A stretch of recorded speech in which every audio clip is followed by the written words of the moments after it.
ನಮೋ ಭಗವತೆ ವಾಸುದೇವಾಯ.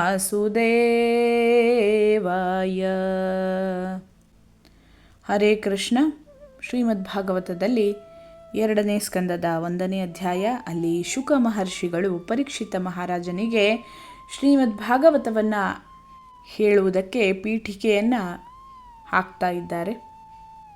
ಇವತ್ತಿನ ಶ್ರೀಮದ್ ಭಾಗವತದ ಶ್ಲೋಕ 2ನೇ ಸ್ಕಂದದ 1ನೇ ಅಧ್ಯಾಯದ 13ನೆಯ ಶ್ಲೋಕ. ಖಟ್ವಾಂಗೋ ನಾಮ ರಾಜರ್ಷಿರ್ಜ್ಞಾತ್ವೇ ಯತ್ತಾಮಿಹಾಯುಷಃ ಮುಹೂರ್ತಾತ್ ಸರ್ವಮುತ್ಸೃಜ್ಯ ಗತವಾನ ಭಯಂ ಹರಿಂ. ತನ್ನ ಆಯುಷ್ಯವು ಕೇವಲ 1 ಕ್ಷಣ ಮಾತ್ರ ಉಳಿದಿದೆ ಎಂದು ತಿಳಿದ ರಾಜರ್ಷಿ ಖಟ್ವಾಂಗನು ಕೂಡಲೇ ಸಕಲ ಭೌತಿಕ ಕಾರ್ಯಗಳಿಂದ ತನ್ನನ್ನು ಮುಕ್ತನನ್ನಾಗಿಸಿಕೊಂಡನು ಮತ್ತು ದೇವೋತ್ತಮ ಪುರುಷನ ಪರಮ ರಕ್ಷಣೆಯ ಆಶ್ರಯವನ್ನು ಪಡೆದನು. ಸಂಪೂರ್ಣ ಹೊಣೆಯುಳ್ಳ ವ್ಯಕ್ತಿಗೆ ಸದ್ಯದ ಮಾನವ ಜನ್ಮದ ಮುಖ್ಯ ಕರ್ತವ್ಯದ ಪ್ರಜ್ಞೆ ಸದಾ ಇರಬೇಕು. ಭೌತಿಕ ಜೀವನದ ತತ್ಕ್ಷಣದ ಅಗತ್ಯಗಳನ್ನು ಪೂರೈಸಿಕೊಳ್ಳುವ ಕರ್ತವ್ಯದಲ್ಲಿ ಸದಾ ಜಾಗೃತನಾಗಿರಬೇಕು. ಆ ಪ್ರಧಾನ ಕರ್ತವ್ಯಕ್ಕೆ ನಮ್ಮನ್ನು ಸಿದ್ಧಪಡಿಸುವುದಕ್ಕಾಗಿಯೇ ಮಾನವ ಜನ್ಮ ಇದೆ. ಮಹಾರಾಜ ಖಟ್ವಾಂಗನನ್ನು ರಾಜರ್ಷಿ ಎಂದು ಇಲ್ಲಿ ಸೂಚಿಸಲಾಗಿದೆ, ಏಕೆಂದರೆ ರಾಜ್ಯದ ವ್ಯವಹಾರದ ಹೊಣೆಯಿದ್ದರೂ ಸಹ ಅವನು ಬದುಕಿನ ಪರಮ ಕರ್ತವ್ಯದ ಬಗ್ಗೆ ವಿಸ್ಮೃತಿ ಹೊಂದಲಿಲ್ಲ. ಯುಧಿಷ್ಠಿರ ಮಹಾರಾಜ ಮತ್ತು ಪರೀಕ್ಷಿತ ಮಹಾರಾಜರಂತಹ ಇತರ ರಾಜರ್ಷಿಗಳ ವಿಷಯವೂ ಹಾಗೆಯೇ. ಅವರೆಲ್ಲರೂ ತಮ್ಮ ಪ್ರಧಾನ ಕರ್ತವ್ಯ ನಿರ್ವಹಣೆಯಲ್ಲಿ ಜಾಗೃತರಾಗಿದ್ದ ಆದರ್ಶ ವ್ಯಕ್ತಿಗಳಾಗಿದ್ದಾರೆ. ಊರ್ಧ್ವ ಲೋಕಗಳಲ್ಲಿ ರಾಕ್ಷಸರೊಂದಿಗೆ ಹೋರಾಡಲು ಖಟ್ವಾಂಗ ಮಹಾರಾಜನನ್ನು ದೇವತೆಗಳು ಆಹ್ವಾನಿಸಿದರು. ದೇವತೆಗಳಿಗೆ ಪೂರ್ಣ ತೃಪ್ತಿಯಾಗುವಂತೆ ಅವನು ಯುದ್ಧಗಳಲ್ಲಿ ಹೋರಾಡಿದನು. ಅವನಿಂದ ಸಂತೃಪ್ತರಾದ ದೇವತೆಗಳು ಭೌತಿಕ ಭೋಗದ ಕೆಲವು ವರಗಳನ್ನು ನೀಡಲು ಅಪೇಕ್ಷಿಸಿದರು. ಆದರೆ ತನ್ನ ಪರಮ ಕರ್ತವ್ಯದ ಬಗ್ಗೆ ಬಹು ಜಾಗೃತನಾಗಿದ್ದ ಖಟ್ವಾಂಗ ಮಹಾರಾಜನು ತನ್ನ ಜೀವನದ ಉಳಿದ ಅವಧಿಯ ಬಗ್ಗೆ ದೇವತೆಗಳನ್ನು ವಿಚಾರಿಸಿದನು. ಮುಂದಿನ ಜನ್ಮಕ್ಕೆ ಸಿದ್ಧತೆ ಮಾಡಿಕೊಳ್ಳುವುದರಲ್ಲಿ ಇದ್ದಷ್ಟು ಕಾತರ ದೇವತೆಗಳಿಂದ ಕೆಲವು ಲೌಕಿಕ ವರ ಸಂಗ್ರಹಣೆ ಮಾಡುವುದರಲ್ಲಿ ಅವನಿಗೆ ಇರಲಿಲ್ಲವೆಂದು ಇದು ಸೂಚಿಸುತ್ತದೆ.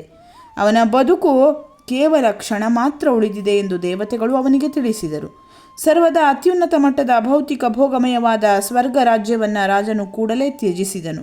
ಭೂಮಿಗೆ ಇಳಿದು ಬಂದನು ಮತ್ತು ಸಕಲ ರಕ್ಷಕ ದೇವೋತ್ತಮ ಪುರುಷನ ಅಂತಿಮ ಆಶ್ರಯವನ್ನು ಪಡೆದನು. ಅವನು ತನ್ನ ಮಹಾಸಾಹಸದಲ್ಲಿ ಯಶಸ್ವಿಯಾಗಿ ಮೋಕ್ಷವನ್ನು ಗಳಿಸಿದನು. ಆ ರಾಜರ್ಷಿಯ ಪ್ರಯತ್ನವು ಒಂದೇ ಕ್ಷಣದ್ದಾದರೂ ಕೂಡ ಯಶಸ್ಸು ಸಿಕ್ಕಿತು, ಏಕೆಂದರೆ ಅವನು ಯಾವಾಗಲೂ ತನ್ನ ಪರಮ ಕರ್ತವ್ಯದ ಬಗ್ಗೆ ಜಾಗೃತನಾಗಿದ್ದನು. ಹಾಗೆಯೇ ಪರೀಕ್ಷಿತ ಮಹಾರಾಜನನ್ನು ಶುಕ ಮುನಿಗಳು ಪ್ರೋತ್ಸಾಹಿಸಿದರು. ಶ್ರೀಮದ್ ಭಾಗವತದ ರೂಪದಲ್ಲಿ ಭಗವಂತನ ಮಹಿಮೆಗಳನ್ನು ಶ್ರವಣ ಮಾಡಲು ಹೀಗೆ ಕೇವಲ 7 ದಿನಗಳು ಮಾತ್ರ ಇದ್ದವು. ಪರೀಕ್ಷಿತ ಮಹಾರಾಜನು ಭಗವದಿಚ್ಛೆಯಿಂದ ಕೂಡಲೇ ಶುಕ ಮುನಿಗಳನ್ನು ಸಂಧಿಸಿದನು. ಅವರು ಉಳಿಸಿದ ಅಧ್ಯಾತ್ಮ ಯಶಸ್ಸಿನ ಮಹಾನಿಧಿಯು ಶ್ರೀಮದ್ ಭಾಗವತದಲ್ಲಿ ಸುಂದರವಾಗಿ ಪ್ರಸ್ತಾವಿತವಾಗಿದೆ. ಮುಂದಿನ ಶ್ಲೋಕ 14ನೆಯ ಶ್ಲೋಕ.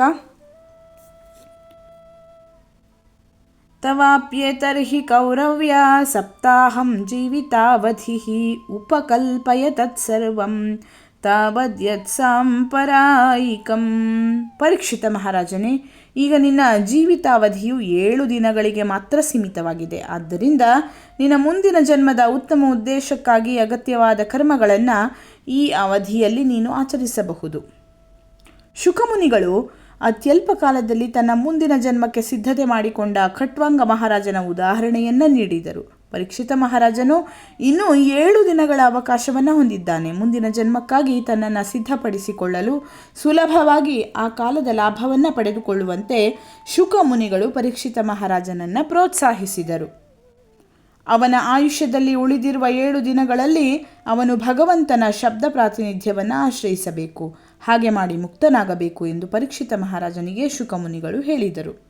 ಎಂದರೆ ಶುಕಮುನಿಗಳು ಪರೀಕ್ಷಿತ ಮಹಾರಾಜನಿಗೆ ನಿರೂಪಿಸಿದಂತೆ ಶ್ರೀಮದ್ ಭಾಗವತವನ್ನು ಶ್ರವಣ ಮಾಡುವುದರಿಂದಲೇ ಪ್ರತಿಯೊಬ್ಬನೂ ಮರುಜನ್ಮಕ್ಕೆ ಉತ್ತಮ ಸಿದ್ಧತೆಯನ್ನು ಮಾಡಿಕೊಳ್ಳಬಹುದು. ಕರ್ಮಗಳು ಔಪಚಾರಿಕವಲ್ಲ, ಆದರೆ ಈ ಮುಂದೆ ಉಪದೇಶಿಸಿದಂತೆ ಆಚರಿಸಬೇಕಾದ ಕೆಲವು ಅನುಕೂಲಕರ ವಿದ್ಯಮಾನಗಳೂ ಸಹ ಇವೆ. ಧನ್ಯವಾದಗಳು. ಲೋಕಾಃ ಸಮಸ್ತಾಃ ಸುಖಿನೋ ಭವಂತು.